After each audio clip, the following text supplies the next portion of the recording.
પછી 1000 ડિપ્રેશન નું પાણી કરી એની પર ફુવારાથી મારી જીવતી ગાય માતાની ચામડી ઉતારે. તમે હિન્દુ હવાને નાતે ગૌ માતાને માટે આ જન્મ એક નહીં કરોડો જન્મ સુધી કદાચ સમર્પણ થવાનું આવે ને એટલું પશુ પ્રત્યે પ્રેમ રાખીને બધાને એકતા એક મિલન કરાયું છે બાપુએ. બરાબર. વ્યાર ભાવ પણ ભૂલાવી દીધો છે બાપુએ. સંધ્યા સમયે આરતી કરવી, સવારમાં મંગળા આરતી કરવી, એ વખતે પણ કૂતરા આરતીની સાથે શંખનાદ કરે છે. આજે એક વનવગડાની અંદર એક ખૂબ જ પૌરાણિક અને ભવ્ય જે છે હનુમાનજી, ખારાવાળા હનુમાનજી કહેવાય છે. ખારાવાળા હનુમાનજી તરીકે જાણીતું એવું ખૂબ જ પૌરાણિક મંદિર જે છે એ વગડાની અંદર આવેલું છે. એવું કહેવાય છે કે પાંડવો વખતનું જે છે આ મંદિર છે. તો મંદિરના મહંત બહાદુર ગિરિજી મહારાજ જે છે આપણી સાથે છે. તો અહીંયા અખંડ ધૂણો પણ છે અને આ મંદિર વિશે તેમજ આ ધૂણા વિશે જે છે એ બહાદુર ગિરિજી મહારાજ જે છે એ આપણને જણાવશે. તો બાપુ સૌપ્રથમ તમારો પરિચય આપજો અને આ મંદિર વિશે થોડીક માહિતી આપજો. નાગાજી મહંત શ્રી બહાદુર ગિરિજી બાપુ, ખારાવાળા હનુમાન આશ્રમ કલસાડ, એ ધૂણો 12 વર્ષથી અખંડ ચાલુ અમારા ગુરુના હસ્તક શ્રી દિગંબર ગગનગીરી બાપુના હસ્તક અખંડ ચાલુ કર્યો છે. અને એ ખારાવાળા હનુમાન જે બચેશ્વર મહાદેવ છે એની આરે પાંડવોએ સ્થાપિત કરેલા છે. 5,500 વર્ષ થયા છે. અને એ આશ્રમમાં 23/11 બહાદુર ગિરિજી બાપુ પ્રવેશ કર્યો છે. આવ્યા ત્યારે કાંઈ નહોતું. અખંડ બાપુએ સેવા કરી છે, બાવળ કાઢ્યા છે, સંઘર્ષ કર્યો છે. 40-50 કૂતરાને રોટલા હાથે બાપુ બનાવીને ખવડાવે છે. 1000-2000 પારેવા છે. 40 થી 50 મોલ્લા આવે છે. અખંડ બાપુ પોતે ચેલો કાંઈ રાખતા નથી, પણ પોતે જ અખંડ સેવા કરીને કૂતરાની, ગાયોની, ગિરનારી ગૌ માતા ગૌશાળા પણ છે. આ ગૌશાળા દૂધના માધ્યમથી નથી બનાવી, કોઈ આવકના માટે પણ નથી બનાવી. જ્યારે બાપુ ગમે ત્યાં બહાર જાય, કોઈ રીબાતી ગૌ માતા હોય, કોઈ નંદી હોય, કોઈ પશુ પક્ષી રોજ પણ પડ્યો હોય તો બાપુ આશ્રમમાં લાવીને અખંડ સેવા કરે છે. માધ્યમ પશુ પક્ષી આનંદથી રહે અને જીવોને જીવવા દો, અહિંસા પરમો ધર્મ. કબીર કહે કમાલ કો દો બાતા શીખલે, કર સાહેબી की બંદગી અને ભૂખ્યા કો દો અન્ન. એ જ બાપુનું માધ્યમ છે. ભોજન કરો અને ભજન કરો અને બીજાને જમાડો. ઓમ નમો નારાયણ. ખૂબ સુંદર માહિતી જે છે બાપુએ આપી. અહીં ગાયોની અને અનેક પશુ પક્ષીઓની જે છે સેવા સુંદર થઈ રહી છે. અનેક આપણે જોયું છે વિડીયોની અંદર પણ આપ નિહાળી રહ્યા છો કે અહીં જે છે કૂતરા, કબૂતર અને મોર જે છે એ સાથે શણ ખાતા હોય છે. બહુ ઓછી જગ્યાએ જે છે આવું જોવા મળતું હોય છે, પણ ખરેખર જે છે આ જગ્યાનો પ્રભાવ કહેવાય કે તપ કહેવાય કે કબૂતર અને બધા જનાવર જે છે એક સાથે રહી અને ખાય છે. અહીં બાપુ એવું કહેવાય છે કે આરતીની અંદર જે છે આરતી થતી હોય ત્યારે કૂતરાઓ જે છે એ પોતે નાદ કરતા હોય છે અને આરતીની અંદર હાજર રહેતા હોય છે. તો એના વિશે થોડીક માહિતી આપજો. કૂતરા રાત્રે સંધ્યા સમયે આરતી કરવી, સવારમાં મંગળા આરતી કરવી, એ વખતે પણ કૂતરા આરતીની સાથે શંખનાદ કરે છે. હવે થોડી વાર પછી અમે આરતી ઉતારશું અને કૂતરા સાથે બોલશે. એવું પછી બાપુ અહીં આપણે આ ધૂણો છે તો કેટલા વર્ષથી આ ધૂણો જે છે અખંડ, એના વિશે થોડીક માહિતી. ધૂણો 12-13 વર્ષથી અખંડ ચાલુ રાખ્યો છે અમારા ગુરુના હસ્તક. અખંડ ગૌ માતાના છાણાથી અખંડ ધૂણો ચાલુ છે. બાપુ ખારાવાળા હનુમાન એવું નામ છે, તો આ ખારાવાળા હનુમાનજી નામ જે છે એ કઈ રીતે પડ્યું એના વિશે થોડીક માહિતી. ખારા એટલે પડખે દરિયો, એટલે દરિયાનું પાણી આ ખારા હનુમાન દાદાના આશ્રમમાં પાણી આવી જતું એટલે ખારાવાળા હનુમાન, એનાથી ખારાવાળા હનુમાન નામ પડી. બરાબર છે. અહીં પાણી જે છે દરિયો નજીક છે અને ખારું પાણી આવી જાય એના ઉપરથી જે છે ખારાવાળા હનુમાનજી. અને બાપુનું એક જ માધ્યમ છે, નિર્વ્યસની રહો, કોઈ પણ વ્યસન ન કરો. આશ્રમમાં પણ પોતે બાપુ માવો, તમાકુ, ચા પણ નથી પાતા, હમણાંથી ચાલુ કરી છે, પણ બીડી, તમાકુ, માવો એના ફૂલ વિરોધી છે બાપુ. પોતે નાગાજી છે પણ પીતા નથી કાંઈ પણ. વ્યસન જે છે વ્યસનથી દૂર રહો. બાપુને એવો સંદેશ છે કે વ્યસનથી જેટલા દૂર રહેશો એટલા જે છે એ તમે સુખી થશો. વ્યસન જે છે ખૂબ મોટું દૂષણ છે. એવો ખૂબ જ સુંદર જે છે એ માહિતી બાપુએ આપણને આપી. તો વધુ માહિતી જે છે આશ્રમ વિશે અને ગૌશાળા વિશે બાપુ, તો અહીં ગૌશાળા છે અને ગાયોને જે છે તમે આમ નામથી બોલાવો તો ગાય આવી જાય છે, તો એના વિશે થોડીક માહિતી આપજો. ગૌ માતા તો ગંગા છે, જમના છે, નર્મદા છે, રાધા છે, ગૌરી છે, મહાકાલ નંદી છે, સોમનાથ નંદી છે, 4-5 નંદીને ગૌ માતા 7 છે. તેનું નામ તો એ જ આવે. એવું ઘોડી છે, 2 માણકી છે, રોજી ઘોડી, એનું પણ નામ દો. કૂતરાના પણ નામ ઘણા પાડ્યા છે. કૂતરાના પણ, બિલાડાના પણ 3-4 બિલાડા, એના પણ નામ. બિલાડા, કૂતરા અને બધા ભેગા ચણ પારેવાન મોલ્લા ખાય છે. બધા સંધ્યા સમય થયો એટલે ભાગી જ જાય છે બધા. એટલું પશુ પ્રત્યે પ્રેમ રાખીને બધાને એકતા એક મિલન કરાયું છે બાપુએ. બરાબર. વ્યાર ભાવ પણ ભૂલાવી દીધો છે બાપુએ. આપણે જોઈએ ને માણસ ની અંદર વેર હોય છે, પણ આ તો અનેક હિંસક જીવ છે. જે કૂતરો જે છે એ કબૂતરને આમ ભાડું ન મેકે તો પણ અહીં જે છે એ સાથે રહી અને ખાતા હોય છે. ખૂબ જ સુંદર જે છે એ આશ્રમ છે. તો જરૂર આ આશ્રમની મુલાકાત લેજો અને અહીં દર્શન કરજો, કારણ કે 5,500 વર્ષ જૂનું પૌરાણિક ખારાવાળા હનુમાનજી મહારાજનું મંદિર છે. ખૂબ જ ઐતિહાસિક અને ભવ્ય એવું મંદિરનું પણ નિર્માણ અહીં થઈ રહ્યું છે. અને ગૌ માતાના બાપુ જન્મજાત જ બાપુ છે છત્રી. હવે તો જાતિ ન કહેવાય, પણ ગૌ માતાને માટે આ જન્મ એક નહીં કરોડો જન્મ સુધી કદાચ સમર્પણ થવાનું આવે ને તો પણ બહાદુરગીરી બાપુની ભાવના છે. મોકો આપી દે બાપુને એકવાર ગૌ માતાને માટે, તો સમર્પણ થવા માટે પણ તૈયાર છે. ગૌ માતા જે દુનિયામાં આપશે એવું દુનિયામાં તમને કોઈ નહીં આપશે. એ ગૌ માતાની અંદર 33 કરોડ દેવતા હાજર હોય. તમે વિચાર તો કરો, જે અસુર લોકો, જે પાપી લોકો, તમે ગૌ માતાને રખડતી મૂકી. ગૌ માતા રખડતી નથી, પણ તમે 10-10, 12-12 વેતર દોય અને ઢીલી મૂકી દીધી.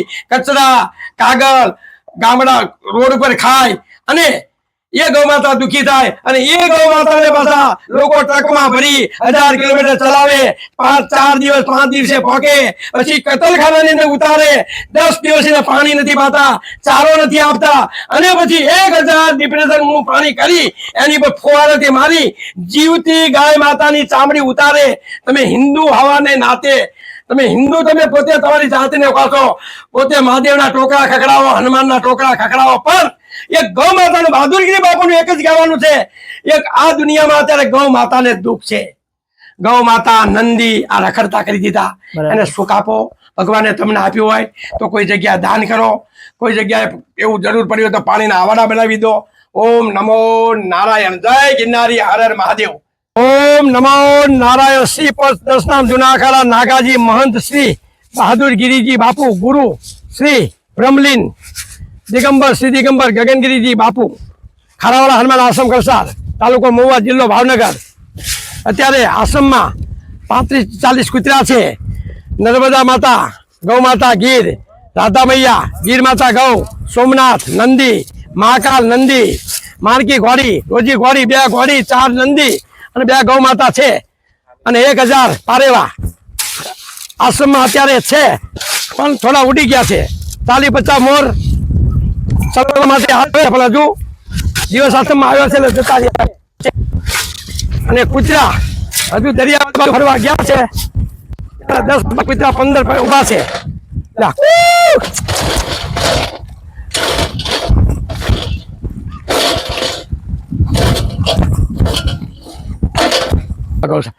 ગિરનારી ગૌ માતા ગૌશાળામાં રાધા મૈયા આવે છે. હલો રાધા મૈયા, હલો હલો રાધા મૈયા, આલ્યા રાધા મૈયા, હાલો હાલો હાલો હાલો હાલો હાલો, આવતારો આવતારો આવતારો આવતારો. રાધા મૈયા, રાધા મૈયા, બસ બસ રાધા મૈયા.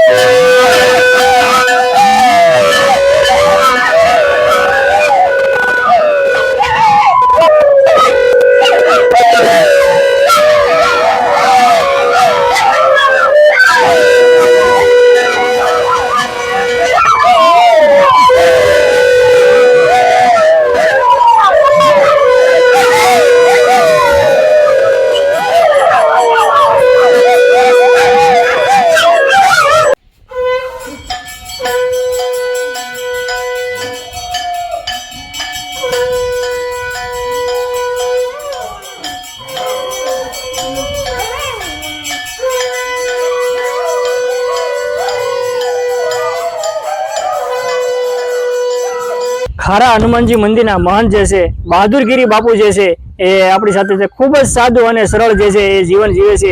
સેવકો દ્વારા અથવા તો ભક્તો દ્વારા જે કાંઈ આવે છે એ પશુ પક્ષીઓને જે છે એ શણમાં ઉપયોગ કરી નાખે છે, અથવા તો ગૌશાળાની અંદર ગાયોના નિર્ણય માટે કોઈ એવી દુખિયારી ગાય કે નંદી જે છે આવ્યો હોય આશ્રમમાં, તો પણ એને જે છે એ ખાવા પીવાનું ઘાસચારો જે છે બાપુ આપે છે.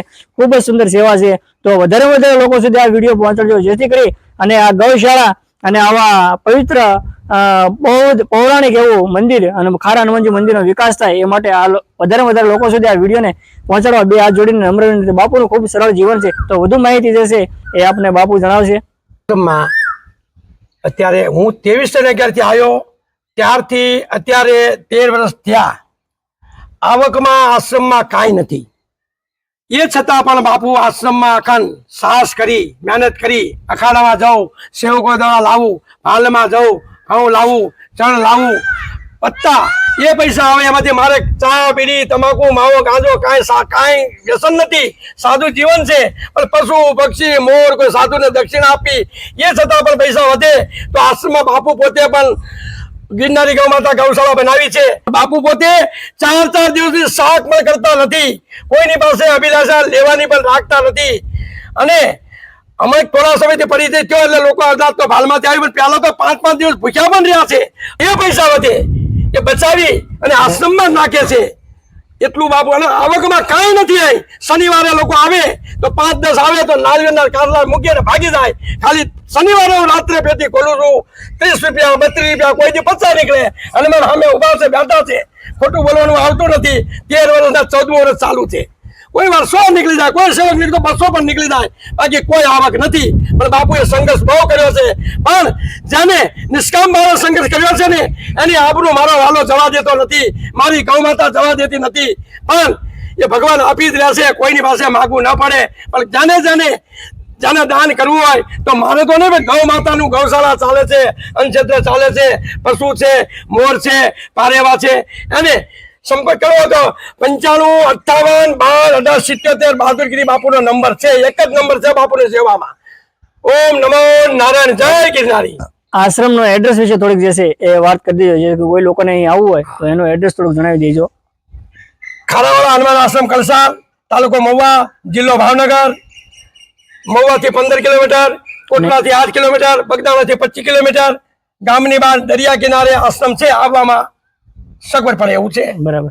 અહીં ખૂબ જ સુંદર જે છે દરિયો પણ આવેલો છે, અને તમારે એકાદ દિવસ ફરવા આવવું હોય તો પણ સગવડ છે. કળસાર ગામના સેવક મંદિરે જે છે સેવા પૂજા કરવા આવતા હોય છે, તો એવા સેવકભાઈ જે છે આપણી સાથે છે. તો આ મંદિર વિશે તેમજ આ બાપુ વિશે જે છે એ થોડીક માહિતી આપજો કે આ ગાઢ એમ કહેવાય વગડો છે, અને વગડાની અંદર જે છે આવી ખૂબ જ સુંદર જે છે સેવાનું કાર્ય બાપુ કરી રહ્યા છે. તો એના વિશે થોડીક માહિતી આપજો. બાપુ કલસારની અંદર આવેલા ત્યારે આમાં બધે બાવળ હતા, તેમ ઠૂઠા પણ હતા. રાતના 3 વાગેલી ચાલુ કરે તે સવાર સુધી, સવારે પછી સાવણો ચાલુ કરે, હનુમાનજીની આરતી કરી પછી આ ઝાડવા રોપ્યા. પછી ધીરે ધીરે ધીરે કરતા આશ્રમનો વિકાસ થયો. પછી ગૌશાળા કરી, પછી આ કૂતરા 1-2 હતા એને બદલે 15-20 થઈ ગયા. તો એનું પોષણ પણ બાપુ આપે છે, બરોબર. પછી 50 થી 60 હોય કે 200 હોય તો એનું પણ અહીંયા સમાવેશ ભોજનનું પણ બાપુ કરી દે. આવું બાપુનું જીવન છે, બરોબર. તો હજી સુધી બાપુ કઈ ના ને કોઈને પાડતા અહીંયા આવવાની કે જવાની. બરાબર. બાપુ પોતાની રીતે કોઈ પણ આવે તો એને કામે ન હોય. બાપુ આવ્યા પછી આ અડખા પડખા એરિયા વાળાને પાણીનું પણ શાંતિ થઈ ગઈ. બરાબર. જય હિન્દ, જય ભારત. આપણે જોયું અત્યારે જે છે આરતીના ટાઈમે જે છે કૂતરા જે છે પોતે આરતીની અંદર ભાગ લે છે. ગાય જે છે ગાય પણ આરતીની અંદર ભાગ લઈને આવે છે. ગાય અને કૂતરા જે છે સાથે આરતીમાં આવે છે અને નાદ કરે છે. કાયદેસર આપણે જોયું છે કે નાદ કરે છે. કેટલા સમયથી જે છે આવું આરતીની અંદર કૂતરા હાજર થાય છે, અને એના વિશે થોડીક માહિતી આપજો. 23-11 હું આવ્યો છું એ વખતનો આરતી કરું છું. એ વખતના સવાર અને સાંજ 2 ટાઈમ કૂતરા, ગૌ માતા, નંદી બધા જ આરતીમાં આવીને ઉભા રહે છે. બરાબર. અને ડેલી સર્વિસ આરતીનો નાદ થાય એટલે કૂતરા હાજર થઈ જાય છે અને નાદ કરે છે. કદાચ મારે મોડું થઈ જાય તો કૂતરા એની મેતે બોલવા લાગી જાય. ગૌ માતા પણ મારી પહેલા આવીને ઉભા રહી જાય. તો બાપુ ખૂબ ખૂબ આભાર આપનો સમય આપ્યો એ બદલ.